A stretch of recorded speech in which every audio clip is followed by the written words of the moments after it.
মোস্তাফিজকে নিতে চেয়েছিল কাবিয়া মারানের সানরাইজার হায়দ্রাবাদ, কিন্তু দিন শেষে তাকে আর নিতেই পারলো না। মাত্র 1,64,00,000 টাকায় বিক্রি হয়ে গেল ফোনিক্সের কাছে। দেখেন, প্রথমত আসি যে কেন নিতে চায় নাই, তিনি নিজে স্বীকার করছেন। প্রথমত পাকিস্তানের আবরারকে নিয়ে অলরেডি তিনি সমালোচনায় বইছে, এবং আবরারকে নিয়ে মানে পুরোই ভারতের যে দর্শকরা রয়েছে তাদের সমালোচনা হয়তো বা নিতেই পারতেছে না এই কাবিবার। আমার তো মনে হয় একটা সময় এই মোস্তাফিজের মতোই তাকে বাদ দিয়ে দেওয়া হতে পারে অ্যাটলিস্ট, কেননা এই সমালোচনা তিনি কিভাবে নিবে। প্রথমত মোস্তাফিজকে যে দলটা নিছে সেটা আমি আজ অ্যাপ্রিসিয়েট করি। মোস্তাফিজকে আইপিএল থেকে বাদ দিয়ে দেওয়া হয়েছিল, এছাড়া তারপর থেকে তিনি পিএসএল এ দল পেয়েছেন এবং আজকে দ্য 100 লিগে দল পেয়েছেন। দ্য 100 লিগ কি 100 বলের খেলা, একজন 5টা বল কইরা করতে পারবে। সো এমনটা যদি হয়, আমার আপনাকে একটা কথা বলে রাখি, আপনি যদি ঋষাদের জন্য আমার খারাপ লাগতেছে। দেখেন, একটা লোক বিগ বস খেলে আইসা বিগ বসের কন্ডিশন এবং ইংল্যান্ডের কন্ডিশন পুরোই সেম, এবং তারা কি বুঝে তাকে নেয় নাই সেটা আমি বুঝবো না। প্রথমে মোস্তাফিজকে যে ধরনের যে টাকা দিয়ে নিছে,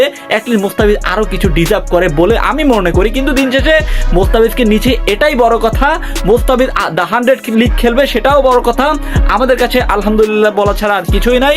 মোস্তাফিজকে আইপিএল থেকে বাদ দিয়ে দেওয়া হয়েছিল এবং আইপিএল পরবর্তী মোস্তাফিজ যে সমস্যাটা মানে কি বলবো, একটা আনবিলিভেবল মোস্তাফিজ যে কি করতে পারে সেটা হয়তো আইপিএল এর কর্তৃপক্ষ এখন ভালোভাবেই দেখবে। এবং মোস্তাফিজ নাই, পাতিরানা নাই, ওদিকে আরো একটা বলার ইনজুরি, আপনি বুঝতে পারবেন যে সামনে কি হয় কলকাতা নাইট রাইডার্স। আপনার কাছে পুরো বিষয়টা কেমন লাগছে একটু কমেন্ট করে জানিয়ে দেবেন। ধন্যবাদ।